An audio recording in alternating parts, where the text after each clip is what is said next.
ओम नमः शिवाय।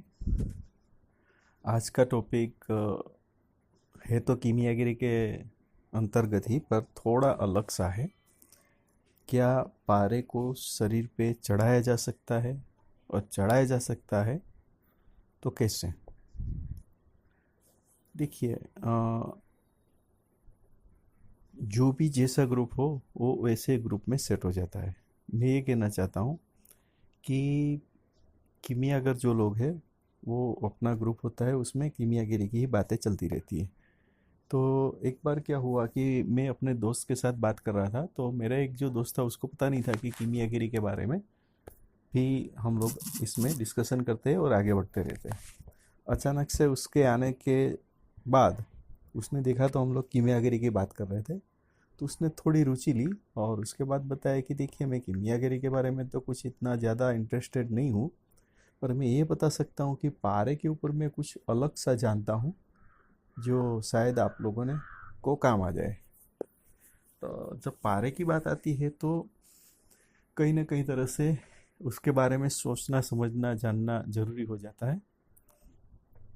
तो हमको लगा कि वही जो अपना बात है वही करेंगे, पारे को अग्निशाही करना, पारे का कुश्ती बनाना, या पारे का बंधन करना, या पारे से कुछ काम करना पारे पे, तो ये सब बात होगी। हम यही सोच रहे थे। तो उसने कुछ नया ही बताया, बोला पारे को तुम क्या शरीर पे चढ़ा सकते हो? तो हम लोग भी सोच में पड़ गए, और मैं तो सबसे ज़्यादा सोच में गिर गया। और यहाँ पे क्योंकि देखिए, वीडियोस जो है बहुत सारे लोग सुनते रहते देखते रहते, तो यहाँ पे वार्निंग भी देनी ज़रूरी होती है। तो इसीलिए जो भी नौसिखिए है उसको वार्न किया जाता है कि यहाँ पे जो भी बताया गया है या जाता है, वो जब तक आपके पास कोई योग्य गुरु ना हो या कोई सच्चा बंदा ना हो तब तक आप ये काम ना करें, वरना आपको शरीर से, पैसे से और समय से, तीनों से हाथ धोना पड़ सकता है। और हम और आप सब लोग जानते हैं कि पारे से काम करना या पारे पे काम करना बहुत ही खतरनाक चीज़ है। पारा एक मर्क्यूरस, जो जिसको मर्क्यूरी बोलते हैं, वो पॉइजनस थिंग्स है। यहाँ पे जो भी बात हो रही है वो बाजारी पारे के बारे में बात नहीं हो रही है। और बाजार का जो पारा है वो पॉइजनस होता है, यानी जहरीला होता है। वो अपने शरीर के लिए बहुत खतरनाक होता है। तो कृपया आप उस बात को ध्यान में रखें और कभी भी आप उस पारे पे प्रयोग न करें। नौ सीखिए तो कभी भी न करें। और जो भी इसके अंदर थोड़ा बहुत भी जानते हैं, ज़्यादा भी जानते हैं, वो लोग अनुभव के आधार पे जो उसके सामने हुई हुई क्रिया को समझने के बाद ही करें, ऐसा मेरा सुझाव है। ये बात आप याद रखिए, क्योंकि आज तक आप लोगों ने ये सुना होगा कि पारे पे ये करो वो करो, और फिर आपने धातुवाद पे या औषध पे कहीं पे भी आपने ट्राई किया होगा।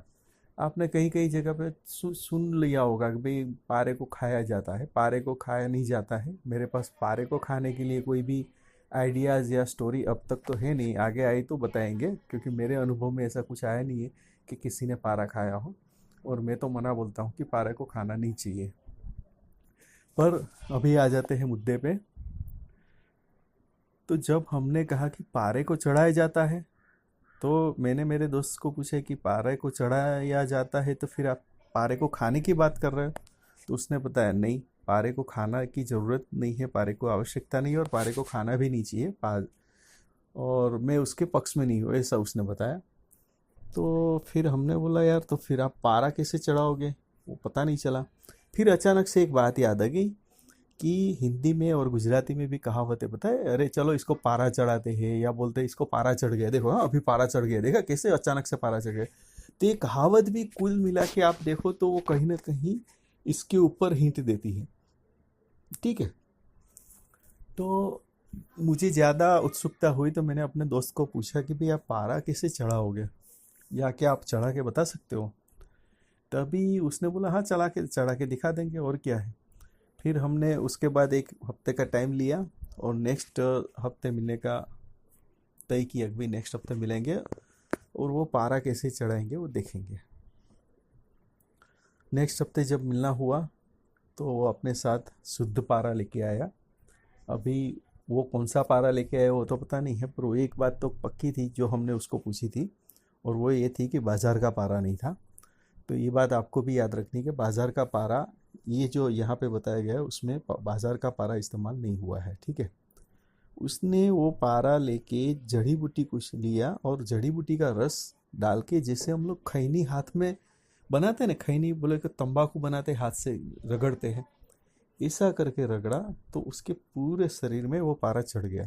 मतलब दिखता नहीं है कि पारा चढ़ गया।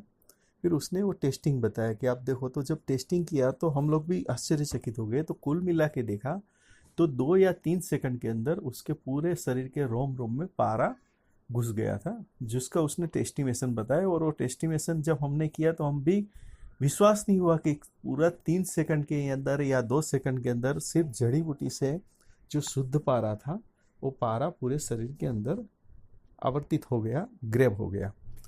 तो हम लोग सोच में गिर गए। तो उन्होंने बोला यार सही में ये संभव है, शक्य है। तो फिर मेरा दिमाग और चला। मैंने उसको पूछा कि अभी तुमने ये पारा तो चढ़ा लिया, ठीक है, तो अभी ये पारा शरीर में क्या करेगा?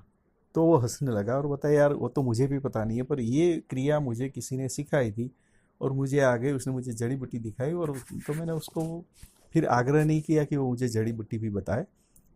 तो वहाँ पे बात अटकती नहीं है, बात वहाँ से शुरू होती है। तो मैंने उसको क्या पूछा था कि भाई पारा तुमने जो अपने शरीर में चढ़ाया है वो पारा तुम्हारे शरीर में कब तक रहेगा, या उसकी कोई आड़ असर है? तो उसने मुझे जवाब दिया कि अब तक तो मैंने बहुत बार ऐसा पारे को चढ़ाया है, अब तक तो मुझे कोई भी आड़ असर नहीं हुई है, पर कब तक रहता है उसका भी जवाब दे देता हूँ। तो उसने बोला कि 24 घंटे में मेरे शरीर से उसकी इफेक्ट चली जाती है। तो मैंने कहा चलो ठीक है। तो मैंने फिर उसको आर्ग्यूमेंट भी किया कि देखो एक बात को आप समझ लो कि अगर जड़ी बूटी से पारा शरीर में चला जाता है तो इसका मतलब ये हुआ कि उसकी अच्छी और बुरी असर दोनों ही असर होने वाली है। क्यों? क्योंकि जब पारे को जब आपने जड़ी बूटी से शरीर के अंदर चढ़ाया और रोम रोम में वो चला गया, तो इसका तात्पर्य क्या हुआ कि उसके विपरीत अगर कुछ भी चीज़ आपने खा ली तो आपके शरीर में वो विपरीत असर करेगा ही। तो वो सोच में गिर गया। फिर मैंने उसको एक एग्जाम्पल दिया जिसका नाम अभी मुझे याद नहीं है, आप यूट्यूब पे ढूंढोगे तो मिल भी जाएगा। कि एक साइंटिस्ट थी, वो साइंटिस्ट जब इसके ऊपर मर्क्यूरी के ऊपर काम कर रही थी तो उसने बाय मिस्टेक, वो मर्क्यूरी का नाम भी मैं भूल गया, वो मर्क्यूरी उससे बन गया। और जब उसका एक ही ड्रॉप उसके हाथ का जो, वो लोग तो सेफ्टी भी बहुत रखते हैं ना, फिर भी उसके हाथ में जो ग्लोव्स था उसके अंदर से किसी तरह से वो एक बूंद ही, मर्क्यूरी का एक बूंद ही उसके शरीर में चला गया। और उसके बाद उसकी बहुत ही दर्दनाक मृत्यु हुई गई। तो ये बात जब मैंने उसको बताई तो वो भी सोच में गिर गया कि नहीं मेरी बात भी समझने लायक है। तो ये बात उसको मैंने बताई। अच्छा, तो ये जो पारा है जब हम उसके ऊपर काम करते हैं तो उसकी गुड इफ़ेक्ट और बैड इफ़ेक्ट को देखना बहुत ज़रूरी है। हम लोग एकदम से आंख बंद करके हड़ताल, सोमल, ये सब के पीछे लग के फटाफट काम करने लगते हैं। सोमल का भी आपको पता है, सोमल का धुआं अगर आँख में चला गया तो आँख ख़त्म कर देता है। वनस्पति में चले जाए तो वनस्पति का भी बहुत ही खतरनाक है। सब चीज़ जो मैं बताना नहीं चाहता क्योंकि वो फिर गलत इस्तेमाल भी हो सकता है, तो मुद्दे पे आ जाते हैं। तो कुल मिला के कोई भी काम हम करते हैं तो उसके बारे में अच्छी क्रिया और बुरी क्रिया दोनों ही होती है, जिसके ऊपर हमें ध्यान रखना बहुत आवश्यक है। अच्छा, एक बात ये है, हम लोग अभी अच्छी अच्छी बातें करेंगे। तो ये एक बात नई जानने को मिली जो मैंने आपको बताई कि पारे को वनस्पति के जड़ी बूटी से पूरे शरीर के रोम रोम में प्रसराया जा सकता है, लाया जा सकता है। फिर उसने बताया कि एक जब वो उसके जैसे हम लोगों से ग्रुप डिस्कशन हुआ उसका, वैसे ही और एक बंदे से उसका ग्रुप डिस्कशन हुआ था। जब उन्होंने ये बात बताई कि भाई ऐसा, तो उसने उसके ऊपर की बात बता दी। वो कैसे? तो उसने बोला आप कितना तोला पारा चढ़ाते हो? तो उसने बताया कि भाई 2 ग्राम तोला तो नहीं, पर 2 ग्राम या 5 ग्राम पारा शरीर पर चढ़ा लेते। तो जो जो तीसरा बंदा था उसने बोला फिर निकाल लेते हो? तो उसने बोला नहीं। तो ये बात भी आप याद रखो, आयुर्वेदिक के अंदर ऐसी ऐसी जड़ी बूटी है जो न सिर्फ पारे को शरीर में चढ़ा सकती है, उसके बाद जैसे वो बंदे को 24 घंटे में पारे की असर निकल गई, ठीक है, पर यहाँ पे ये बताना चाहता हूँ कि जो तीसरा बंदा मिला था उसने ये बताया कि पारे को न सिर्फ चढ़ाया जा सकता है, बल्कि वो पारे को आप जब तक न चाहो तब तक वो शरीर से बाहर भी नहीं निकलेगा। तो हम लोग तो और भी सोच में गिर गए। जब तक आप चाहो तब तक वो शरीर में रहेगा, और उसके बाद आप जब चाहो तब जितना पारा आपने शरीर में चढ़ाया है उतना ही पारा आप बाहर भी निकाल सकते हो अपने शरीर से। जब ये बात जब सुनी समझी तो मेरा माथा तो खनक गया। मैंने कहा यार, इज इट पॉसिबल? तो उसने भी डेमो करके दिखाया, और यहाँ पे जो भी खिलाड़ी है किमियागर के अंदर जो आयुर्वेदिक में अपना प्रभुत्व रखते हैं, उनको पता होगा और तुरंत ही हंसने लगे होंगे मेरी बात सुन के कि नहीं, ये बात मैं सही बोल रहा हूँ। तो जितना तोला पारा, या तोले पे तो बात नहीं करेंगे पर ग्राम में बात करेंगे, तो जितना ग्राम पारा अगर चढ़ाया तो उतना ग्राम वो वापस जब चाहे तब निकालते हैं। और उसने तो यहाँ तक बता दिया कि मैं तो हर साल एक बार चढ़ाता हूँ, पूरा साल शरीर में रखता हूँ और साल के बाद निकाल देता हूँ।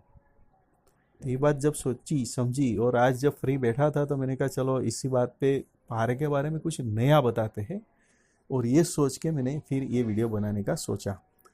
अच्छा, यहाँ पे आपने देखा कि पारा का सिर्फ हम लोग किमियागिरी का मतलब सुवर्ण तंत्र या सुवर्ण सिद्धि का ही समझते हैं।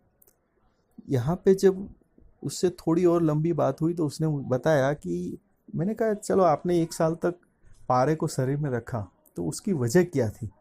तो उसने मुझे बताया कि वजह एक ही थी कि उससे थकान नहीं लगती है।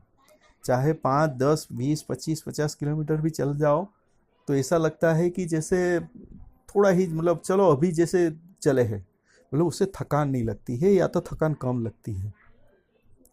तो फिर मेरा दिमाग आगे चला कि वो जो जड़ी बूटी उसने इस्तेमाल की होगी वो ऐसी की होगी कि जिससे थकान नहीं लगती है।